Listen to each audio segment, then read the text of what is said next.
value proposition, business model, and execution, and you'll be a great entrepreneur. A ridiculous disbalance. Are you in business to consumer? Are you in business to business? Experts, they advise, make a pivot, but how to do it? First lesson here, never ask for opinions. Would you buy this? The higher the investment, the stronger the evidence.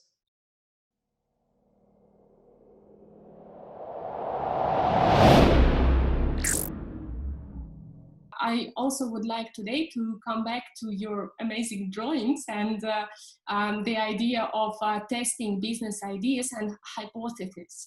I remember you had a book, a dedicated book about that. I think it was, yeah, the name of the book was Testing Business Ideas or something. Correct, yeah, it just came out last year, yeah. With David Bland as the main author, we came up with Testing Business Ideas. And the idea behind that was that we saw too many entrepreneurs or innovators just saying, oh, we're going to build, measure, learn, right? That's the thing that Eric Ries framed, build, measure, learn. Guess what? A lot of people just build stuff and then they failed and they didn't really know how to do this.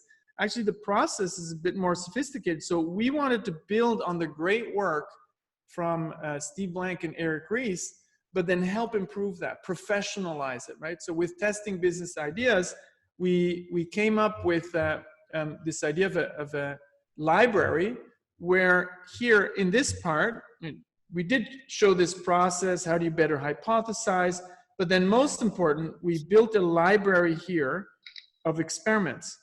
What type of experiments in which phase of this journey, right? So remember, I had this kind of messy journey, you reduce risk and uncertainty, and you increase your investments here. In testing, the more you know, the bigger the experiments can be. From here, from idea to real business. And there are two phases, and this we take from Steve Blank. There's the discovery phase, where you don't really know if it's going to work. So these are very light, very cheap experiments here in this first phase. Might be interviews, it might be things like a test card. I'll give you one example in a second to make it very practical.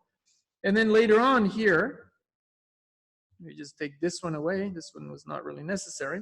Later on, we're more in the space of validating. We have an idea in which direction this could go. So these are validation experiments. More expensive, right? They take a bit more time.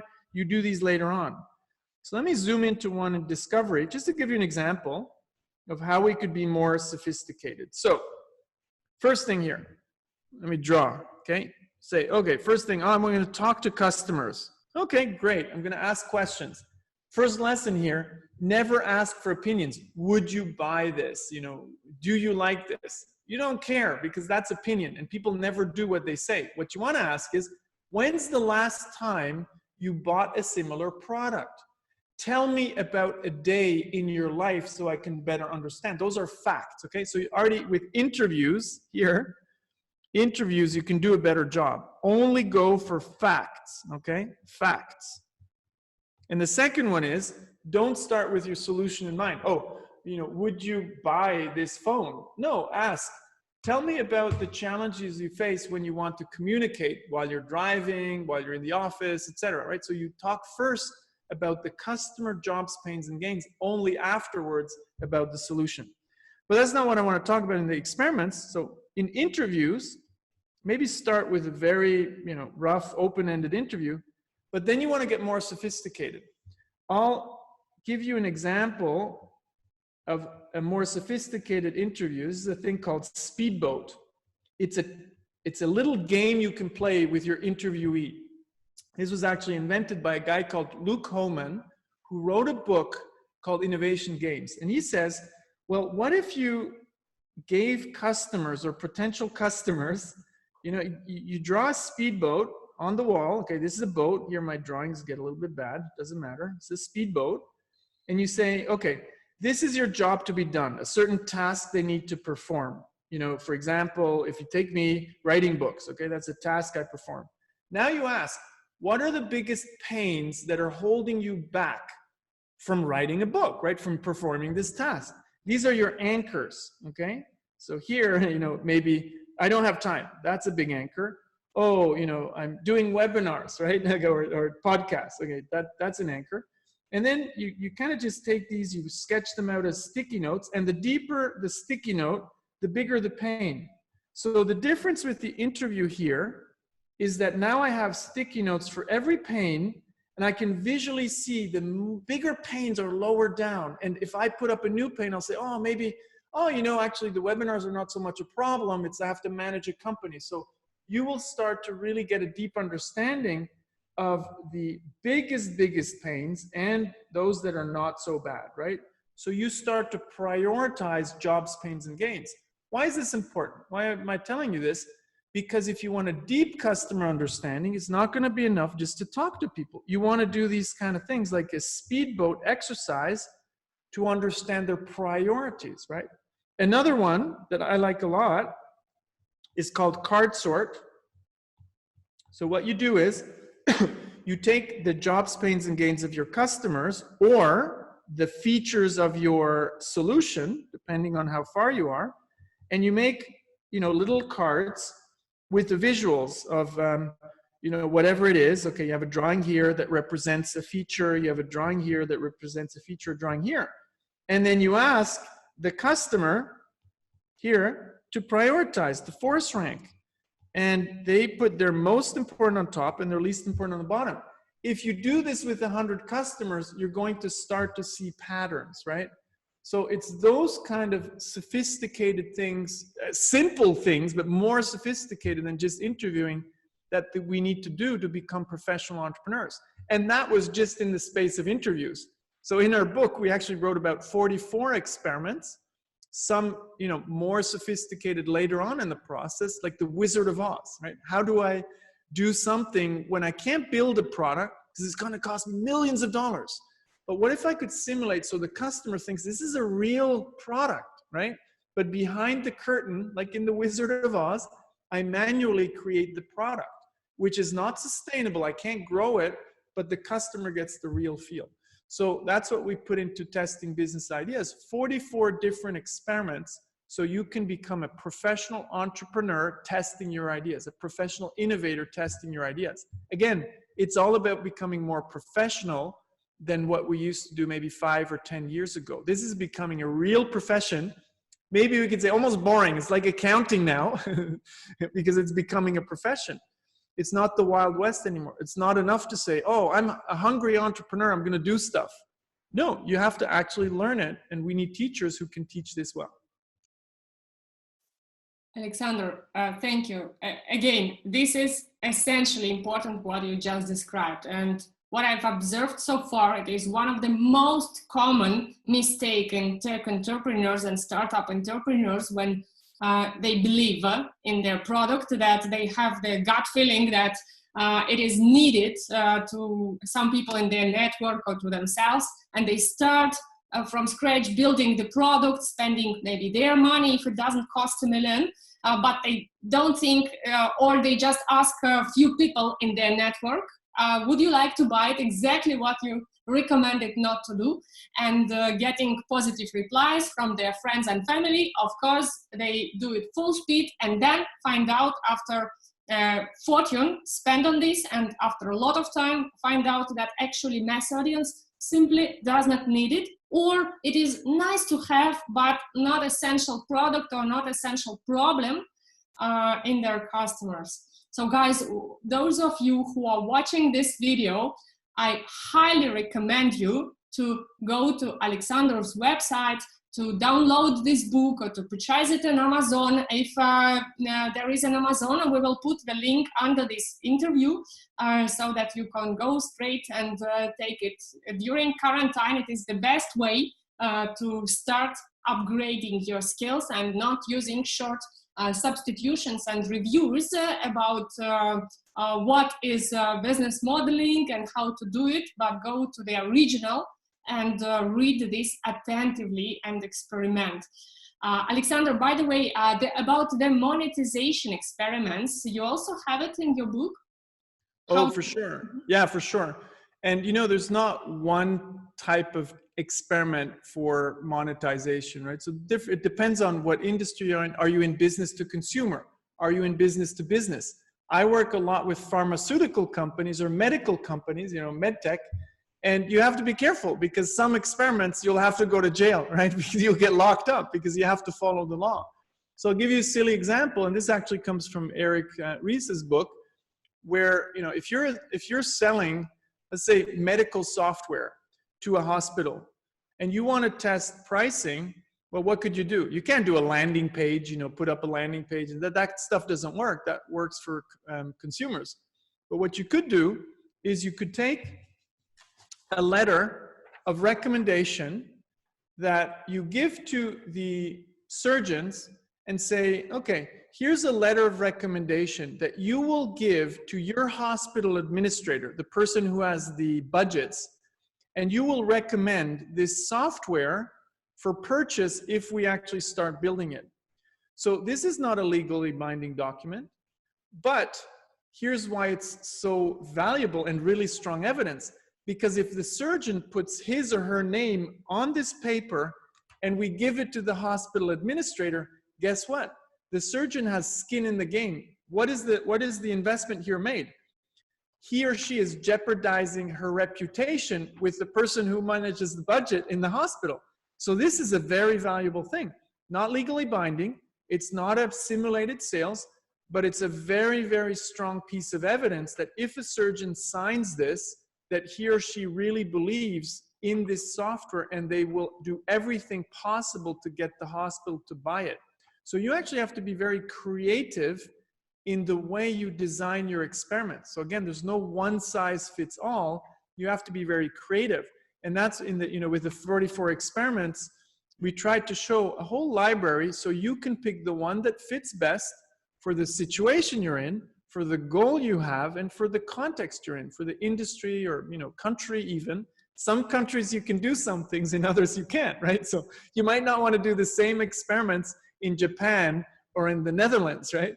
So I think we need to be very creative in the way we experiment, and we just try to provide good types of experiments so you can find evidence. Because at the end of the day, entrepreneurship is about finding the evidence that you're on the right path.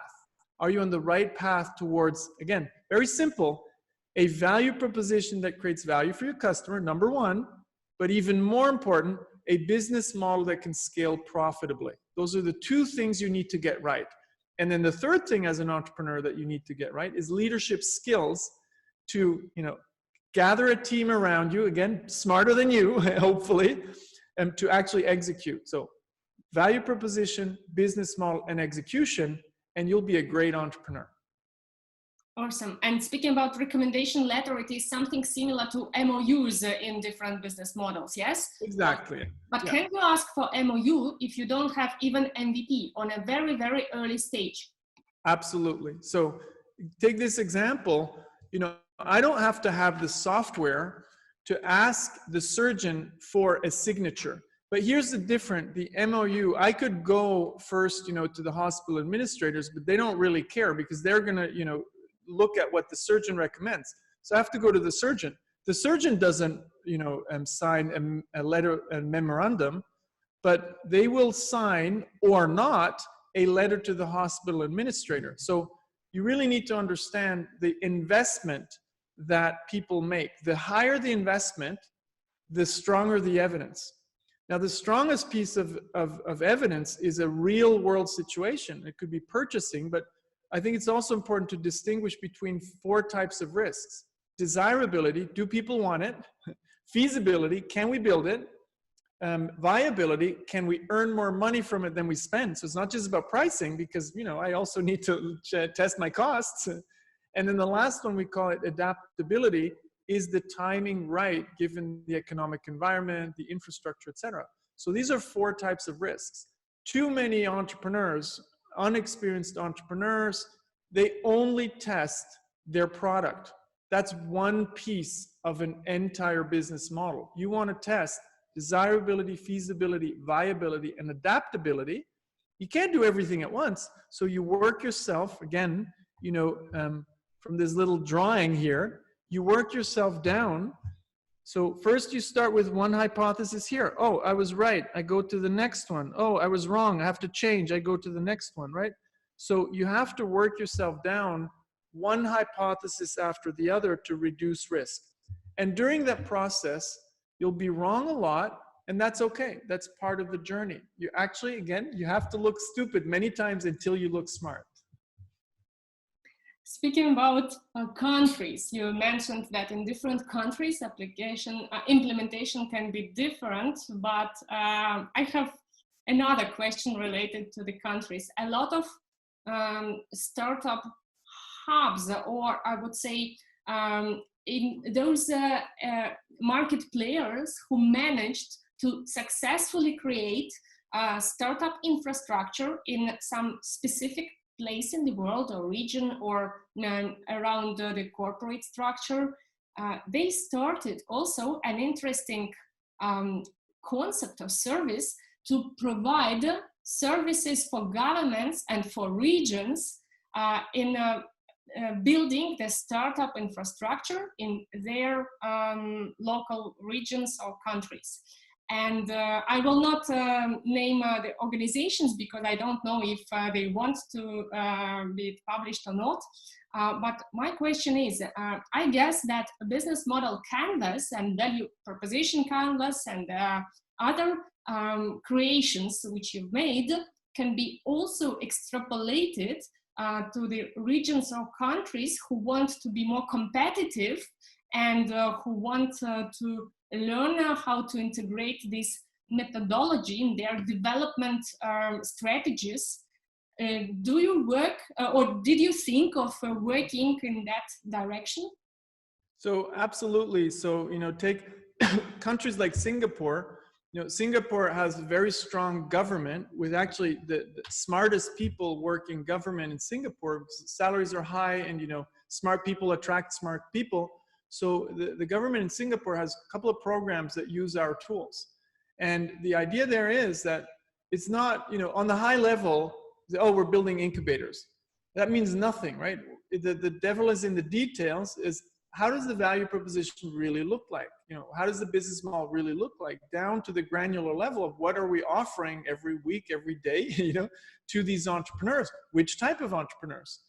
Maybe take a region in Denmark. It's a region that nobody knows except everybody who's in robotics. Odense is a small place in Denmark outside of Copenhagen, and they have one of the world's strongest clusters around robotics, robots, right? So they attract talent from around the world. But guess what? The city of Odense designed that cluster together with the entrepreneurs and the university, so they kind of created that. That's a design act. And it's not just because you want to do it on a high level that you're going to be successful. So everybody says, oh, we're going to do a silicon this, right? Silicon roundabout or silicon whatever. Just the intent doesn't matter. It's how you actually execute it. It's like entrepreneurship. You need to have a great value proposition. You need to have a great business model, and you need great leadership to actually really make it work. If you have those three components, you can make it work. It's the same in government, regional, local, or national, or even international. It's the same principles. The only difference is, in the business model, you might not just look for profit. That's kind of the core of the business model canvas. Still need to make more money than you spend. even a country, difficult now, right, with COVID-19, governments are spending a lot. At one point, they have to get it back in. But even, there, you still have a business model. The biggest difference is you also have an overarching goal, right? You have an intent. So in this case, maybe take Odense. We want to turn Odense in one of the world's leading robotics clusters. So beyond the monetary aspect, you have a vision and you have a mission. So that's where we developed another tool, slightly adapted version of the business model canvas with Steve Blank and Pete Newell, which is called the Mission Model Canvas. And actually a lot of government organizations use the Mission Model Canvas in a context where money doesn't matter, okay? And often in a government context, this case, the Department of Defense started using the Mission Model Canvas. In that context, money doesn't matter. It's really about the mission. We need to, this or do that. In the intelligence community, in the military community or so, they have a mission. Money is rarely the challenge, right? So there are contexts where you can adapt these tools and use them in a very similar way. Yeah, even a country has a value proposition to its citizens because we pay taxes.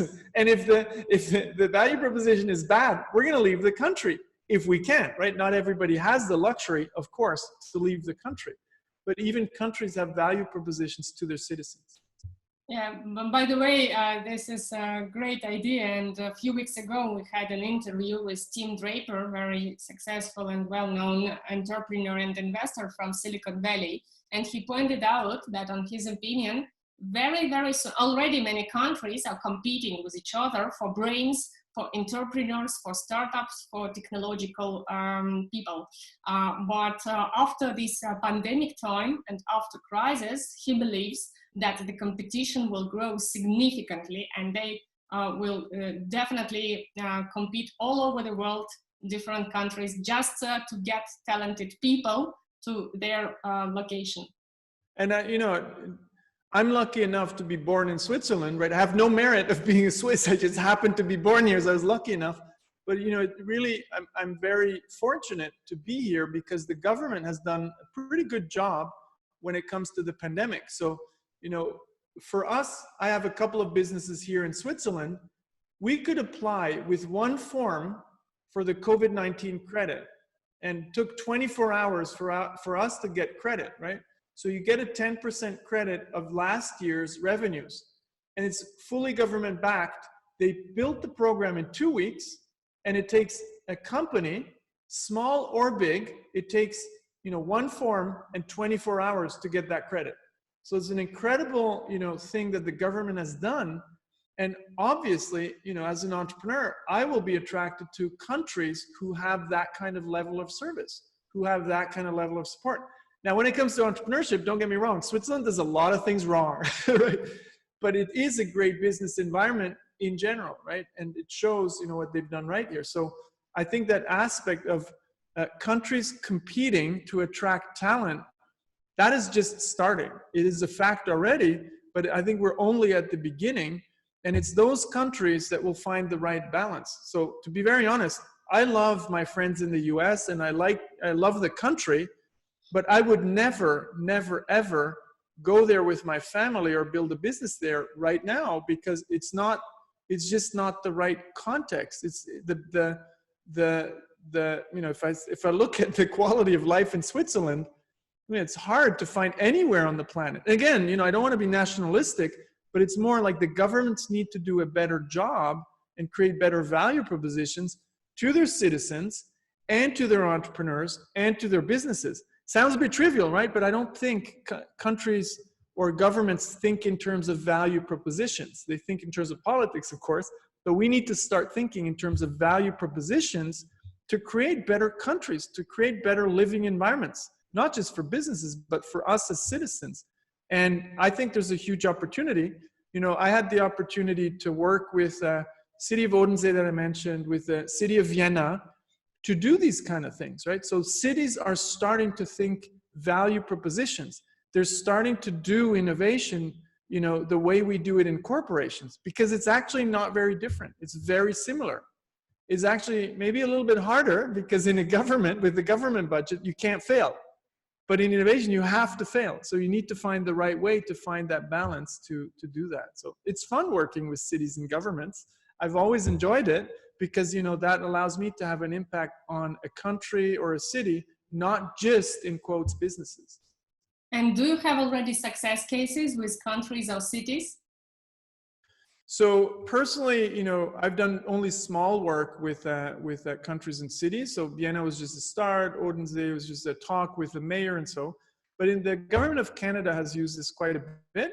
And it's other organizations that really use it in a government context. So Pete Newell, a friend of Steve Blank's and mine, he's really applying this in the Department of Defense and in the State Department. So there, you know, the stories are not as public because we're talking, you know, pieces of the world that are a little bit more hidden, but they're doing this with great success, and it's fun to watch. I work mainly in the business environment. I do very, very few projects with cities, but if any city is interested, just reach out.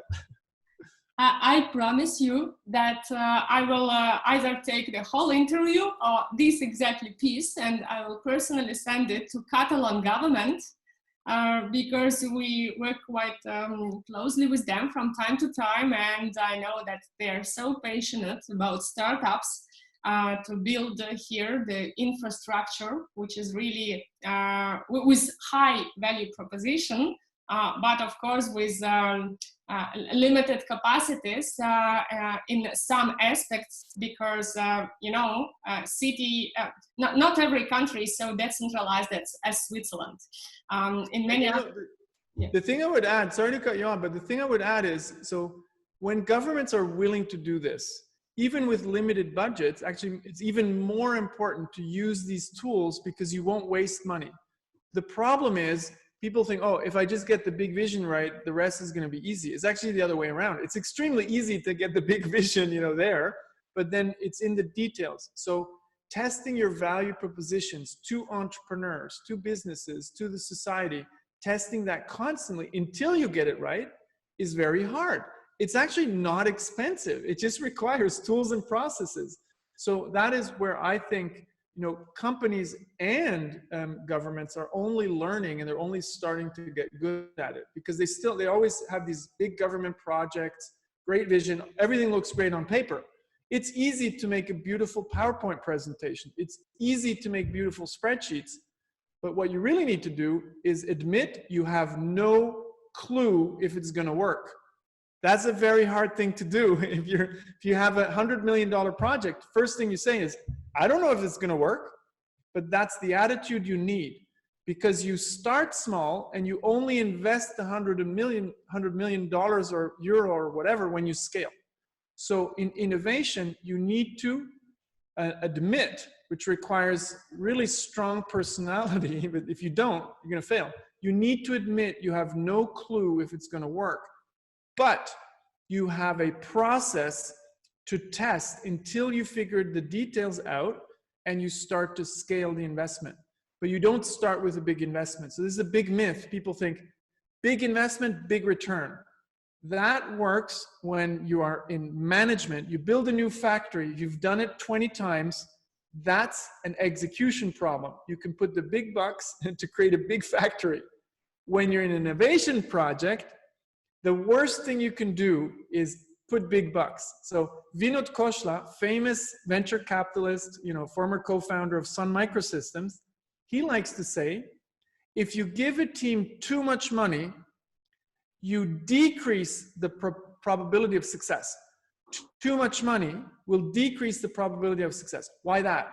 Because they will build something nobody wants. When you have the money, you're going to build your vision. And guess what? Your vision will be hallucination. In the startup world, and I'll stop there, I get passionate about this stuff. There's a great example, Better Place. Better Place, is the equivalent of Tesla, if you want. It's just a Better Place went bankrupt. So they had a beautiful PowerPoint deck, and they have a beautiful spreadsheet, and a great CEO, Shai Agassi, with this idea that they would make electric vehicles commonplace around the world. What was their idea? What's the biggest pain of an electric vehicle? The charging. So they said, I'm going to create charging stations where you drive in, swaps the battery, you drive out. In 3 minutes, even faster than filling your gas tank, done. Guess what? Looked great on paper. Beautiful business plan. Guess how much money they burnt? $850 million, because the vision looked great, but it was a hallucination. So the bigger the vision, the more you actually need to test until you invest the big bucks. People often say, I have a big idea, I can't test it. No, the bigger the idea, the more you need to test until you scale the idea, right? So there's this misconception that big return means big bucks. It's actually wrong. And if you look at venture capital, only 4 out of 1,000 ideas really break through, which means there's a lot of dead startups along the road. And a lot of people listening here, you'll be a dead startup. That's okay, because maybe you'll succeed the 3rd or the 5th time. So never give up. But sometimes you have to kill ideas, because only 4 out of 1,000 will make it really big. 6 out of 10 will fail. And then maybe 3 out of 10 will know some success. But keep that in mind, right, when you do this stuff. Yeah, this is a ridiculous disbalance because corporate sector, for example, or government sector, they lack ideas and they suffer from lack of innovation in-house. And startups, they have too many ideas and very often they don't know how to kill these ideas before these ideas hurt the business. Alexander, the last question for today's interview. You're so patient and so knowledgeable that I forget about time, and I would really love to invite you the next time if you dedicate your time for specific topics which you touched shortly today. But for now, the last question, could you please share or give three most relevant, actionable advice pieces for for technological entrepreneurs during these turbulent times like we are facing right now, lockdown and etc. This can be ideas of repositioning, business modeling, or making pivoting, because many experts, they advise make a pivot, but how to do it? Again, with business model canvas, it is possible to reconsider it and pivoting.